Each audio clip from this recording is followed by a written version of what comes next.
this morning? Good. My name is Travis. I will be your tour guide today. So if you have any questions on the way through, just feel free to ask. I will answer them for you. Before we start going over everything, where's everybody from? Florida. Florida. We're all Florida. Good place to be from. Well, is this anybody's first cave? Raise your hand. First cave. First cave. All right. Oh, no, Has you went anybody to been to Devil's this Cave. cave before? Raise your Yeah. hand. Just one. Not you. Oh, no. All right. Okay, so for those of you that haven't been to a cave, for those of you that haven't been to this cave, this is a really good cave to come to because it's actually one of the highest rated cave and caverns on the eastern side of America. So you all should really enjoy the tour. And you got me as your tour guide, so that makes it a little better. Now, the first thing we go over for you guys is the history of the cave, so y'all know how the cave was found. Then we'll go over some rules, then we'll head on down and have some fun in the cave. So, this cave was found in the early 1930s by two little boys. Their names were Bill Vananda and Harry Myers. They're about 6 and 8 years old when they found the cave. Now, they play around this entranceway all the time because it gave them this nice cool breeze during the summer. So, the more and more they played around it, the more and more curious they got about what was inside. So what they did was they went home, they found themselves a glass Coca-Cola bottle, they filled it up with kerosene, put a rag on the top, lit it on fire. Now, does anybody know what that is? Yeah, Molotov cocktail. It's not too safe for two boys to be running around with. Yes, taught all your kids how to make one, so good luck. Now, back when this entranceway used to be much smaller than it is now, so they'd have to crawl through the hole. So as they're crawling through this hole, they eventually make their way off to a platform where they can stand up. They're also on this ledge. Now they can hear this running water. This water does run all the way through our cave. So they start to get curious. They want to know what's down at the bottom, and we go down and play in this water. So they had the bright idea to go off to the ledge and drop that Molotov cocktail off to see how far of a drop it was. It was roughly about an 80-foot drop down. So what they do is they go home, find some ropes and sticks that can sustain their weight. They build themselves a rope ladder. Put on down, I'm going to the cave. Now, they never told anyone about it. They kept it secret. Now, the bigger and stronger they got, the further they ventured off in the cave. That being said, the bigger they got, they eventually graduated high school and went off to college. They went to Maryville College, which is 25 minutes down the road from here.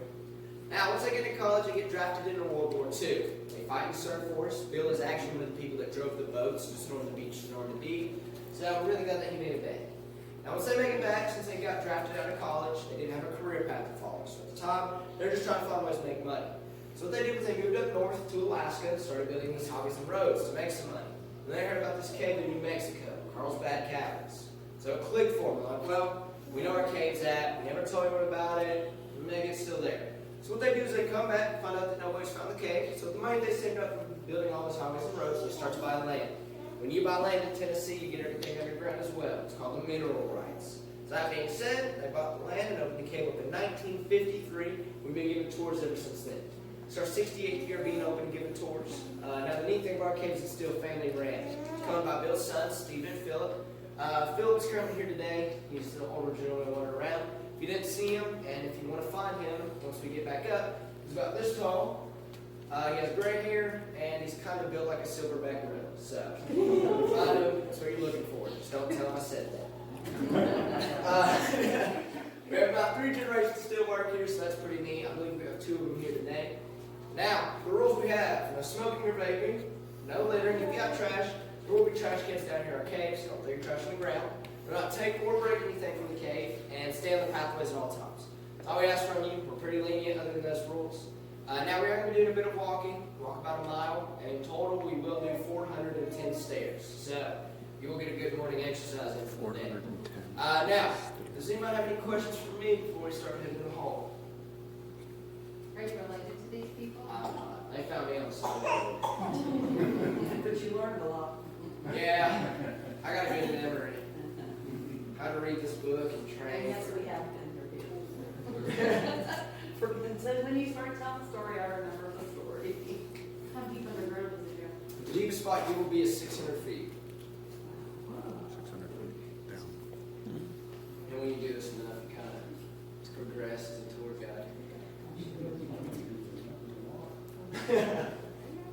We have any other questions? All right. You're all allowed to take pictures. Take as many as you want. Stay at the group. And you're also allowed to use flash in our cave. Not a lot of caves let you use the flash because they say it hurts the environment.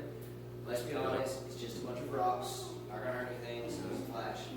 For my taller people in the group, there are those spots. So we'll let you know there's a rat, so you don't get your own going through. But other than that, we're gonna head on in. So, y'all ready to head in the cave? Yeah. Alright, so if you follow me, we're gonna make our way down these stairs. We'll get in the hallway and we'll talk a little more about the cave. And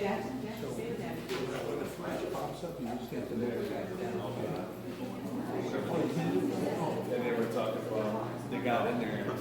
All the while, like. All right, let's do this. You're avoiding crash moves and all sorts of stuff. Like little white spaces. They said it was kind of.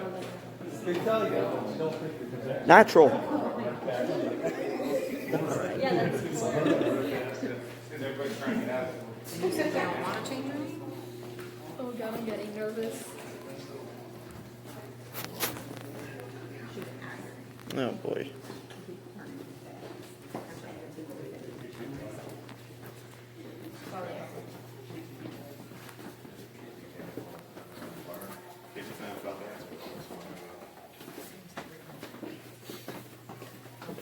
My knees are starting to shake. Touch your head.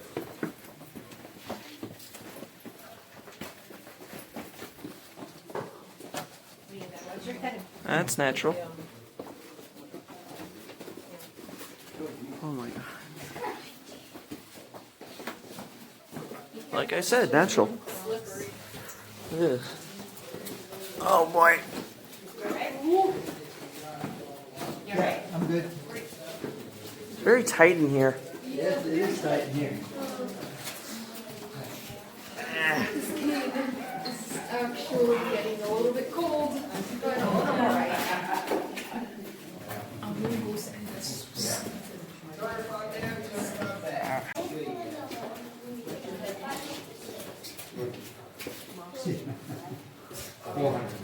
I haven't done this in a week. I just got back from vacation. So. Oh, gosh.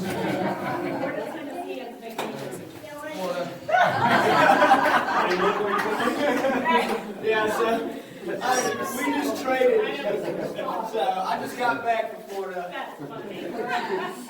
We were in Port St. Joe. About an hour. It's about an hour away from Panama. It's right next to Mexico Beach. Oh, you were up in the panhandle. Yeah. It's You really got nice away at the place. right time. Huh? You got away at the right time. Yeah, we went at a really good time. Oh yeah, Yeah. it was supposed to come in yesterday and we left right before. Right, sorry, We were like, Maybe an hour. supposed to be I'm eating next. right now. I would just wait. We got a good time. We got the luxury of waiting till last night. Well, you might want to save your battery. Let's just say we're like, let's do see if we were like, yes, we'll go see the ocean. Let's go see the ocean. That's exactly like Florida people are like, we want to see mountains. We see flat roads all the time. Let's go see some hills. Y'all got sinkholes there. You got caves. Is that a Peter or a millipede? I don't know. I didn't film it. Gross. And that is what's natural. Yes. Did y'all just join us? Yes. Where are you guys from? Florida. This whole group is from Florida. So, man, Yep. So, right here's where you can hear the running water. This water does run all the way through our cave. Now we are going to be making 2 big stops throughout our tour. Our first big stop will be our big room, which is one of the largest rooms accessible to the public. Then we're going to backtrack our way to the other side of the cave where our waterfall is, which is one of the tallest subterranean 2-tier waterfalls in America. Now, between those 2 stops, we are going to be making a few stops, so I can explain some stuff to y'all.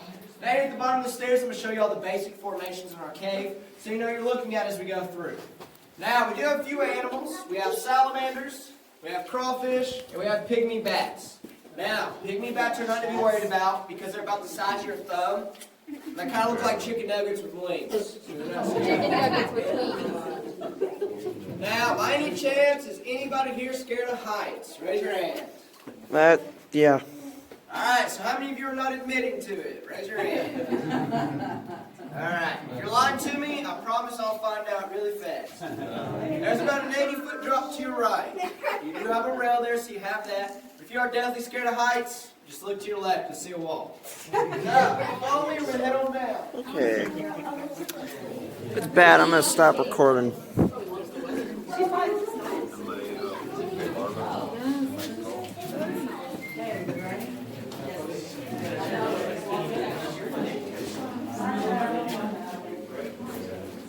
Nice. Now look.